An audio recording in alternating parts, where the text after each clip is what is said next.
skyrocketing oil prices that may affect the cost of everything from transport to food.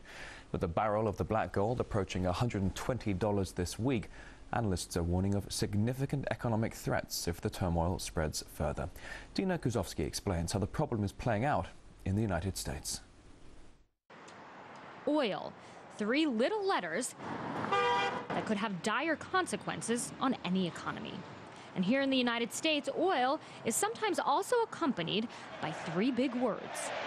Drill, baby, drill, and drill now.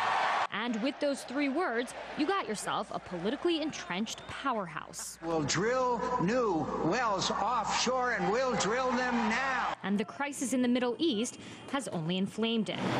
So what we have now are soaring gas prices and fears of a relapse in the already weak economic recovery.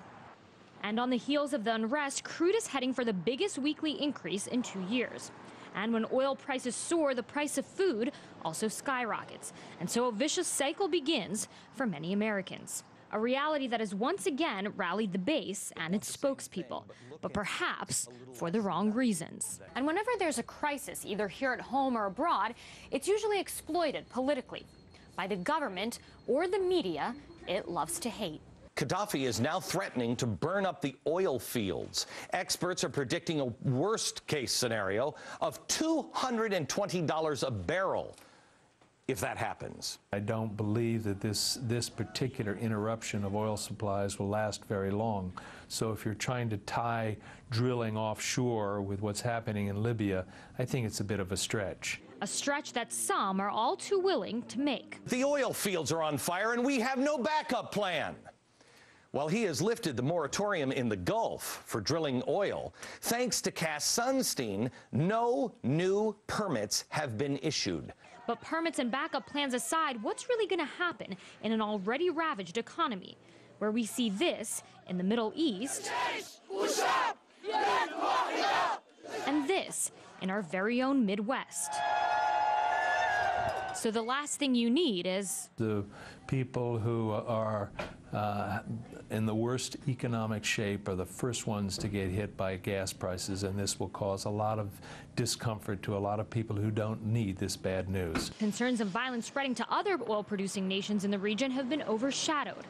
And instead of asking how Americans will cope with this, are asking the question that never gets answered, but at the same time seems to never get old. Who are our friends and who are our enemies? For RT, Dina Kuzovsky.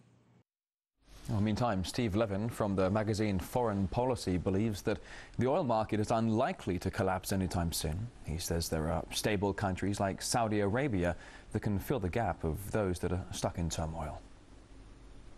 The markets have been calmed down over the last 24 hours.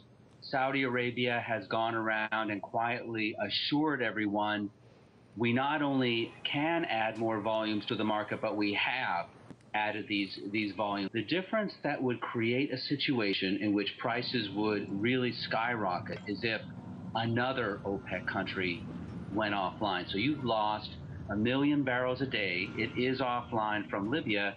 If Algeria, which is also having trouble, if it goes offline, that would bring Saudi Arabia right up to its capacity to substitute the volumes. Then you would see, I'm not sure, 220, I think that's probably an analyst trying to get headlines, but maybe 150, which is still pretty high. You're with RT Live from Moscow. We've got plenty more for you this hour.